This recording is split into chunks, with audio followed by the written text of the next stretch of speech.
Viewers, এই মুহূর্তে কিন্তু বরিশালের কাশীপুর সুরভি পেট্রোল পাম্প সংলগ্ন একটি সড়ক দুর্ঘটনা ঘটে। একটি বেপরোয়া গতির পিকআপ ভ্যান কিন্তু একটি বৃদ্ধ মহিলাকে ঘটনাস্থলে চাপা দিয়ে দ্রুত গতিতে চলে যায়।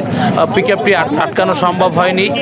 মহিলার জীবন নিয়ে কিন্তু সংখ্যায় আছেন এবং মহিলার সাথে কিন্তু তার যে ছেলে বউ সম্ভবত, এই যে ব্যক্তিকে দেখতে পাচ্ছেন তার সাথে কিন্তু একটি ছোট বাচ্চাও ছিল। আল্লাহর অশেষ রহমতে কিন্তু ছোট বাচ্চাটি বেঁচে গেছে, কিন্তু তাদের সাথে যে বৃদ্ধা মহিলাটি ছিল তাকে কিন্তু পিকআপ ভ্যানটি চাপা দিয়ে চলে গেছে। তো বৃদ্ধা মহিলাটিকে কিন্তু জরুরিভাবে শেরেবাংলা মেডিকেল কলেজ হাসপাতালে পাঠানো হয়েছে। তো এই নতুল্লাবাদ যে সড়কটি, এটি কিন্তু আসলে একটি বেপরোয়া গতির জায়গা। এটি কিন্তু সবাই সতর্ক থাকবেন। আসলে এখানে কিন্তু বিভিন্ন সময় গাড়ির দুর্ঘটনা হয়।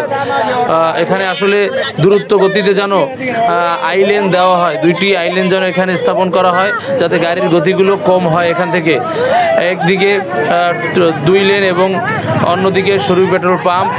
তো পাশে কিন্তু অনেক গাড়ি পার্কিং করা থাকে। এই বিভিন্ন দিক মিলিয়ে কিন্তু এখানে একটি আইলেন তৈরি করার দরকার।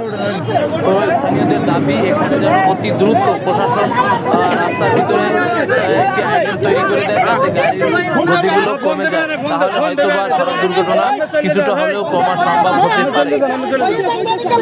তো এই রাস্তা দিয়ে যারা চলাফেরা করবেন সবাই একটু সতর্কভাবে চলাফেরা করবেন, কারণ এখানে কিন্তু বিভিন্ন সময় এরকম দুর্ঘটনা ঘটে থাকে। প্রশাসনের দৃষ্টি আকর্ষণ করব, তারা যেন এইরকম দুর্ঘটনা রোধ করতে পদক্ষেপ নেন এবং ভাইদের উদ্দেশ্য করে বলবো তারা যেন রাত্রেবেলা একটু সতর্ক হয়ে গাড়ি ড্রাইভ করেন।